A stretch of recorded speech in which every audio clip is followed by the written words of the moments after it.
সেরা কণ্ঠ একটা পরিবার বা চ্যানেলে আমাদের একটা পরিবার, তো সেই পরিবার থেকে সবাই বন্ধু।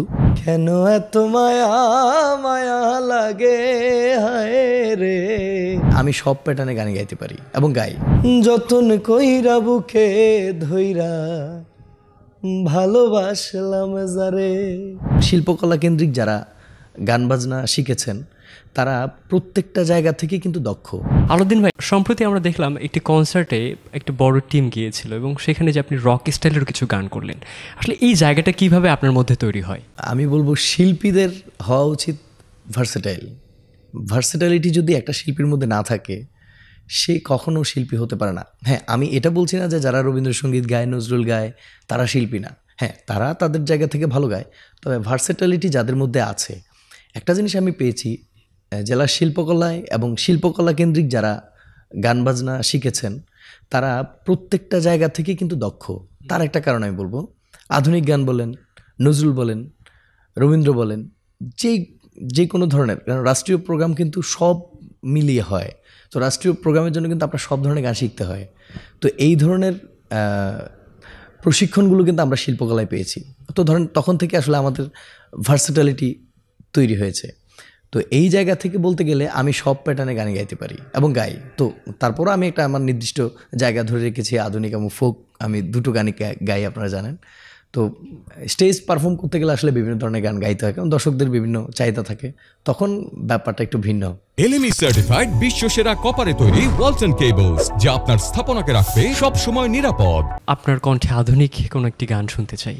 তোমায় নিয়ে নাও ভাসিয়ে যাবতে পান্তর, ভালোবাসার ঘর বানিয়ে হব দেশান্তর। তোমায় কত ভালোবাসি বোঝাবো কেমনে, আমার বুকের মধ্যেখানে মন যেখানে হৃদয় যেখানে। একটা ফোক গান শুনতে চাই আপনার কণ্ঠে।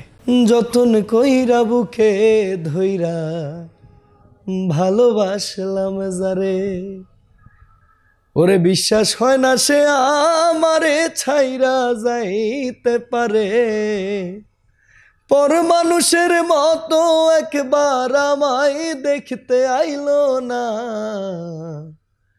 আমার বন্ধু আমার হইল না, আমার বন্ধু আমার হইল না। এই গানটি কিন্তু আমারই সুর করা ছিল, হুমায়ুন কবির ভাইয়ের লেখা ছিল।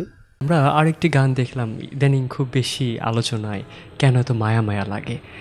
সেই গানটি আপনার কতটুকু প্রিয়, আগে আপনার সেই কথাটি জানতে চাই।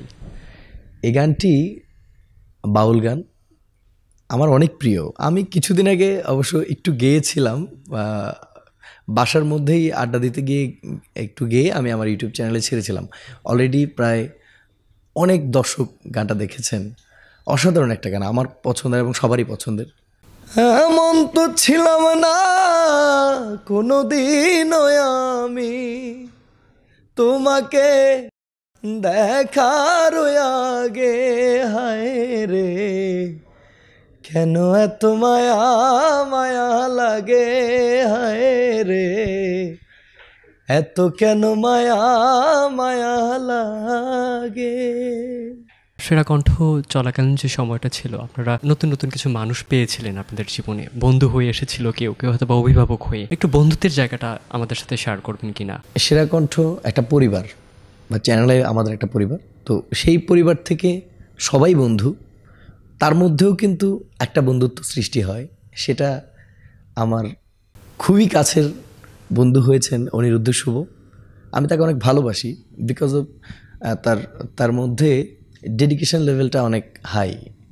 বিকজ সে কখনো অহংকার করে না, সে অনেক জ্ঞানী আমি বলবো। বিকজ সে একজন মিউজিক ডিরেক্টর, একজন মিউজিশিয়ানস বলবো।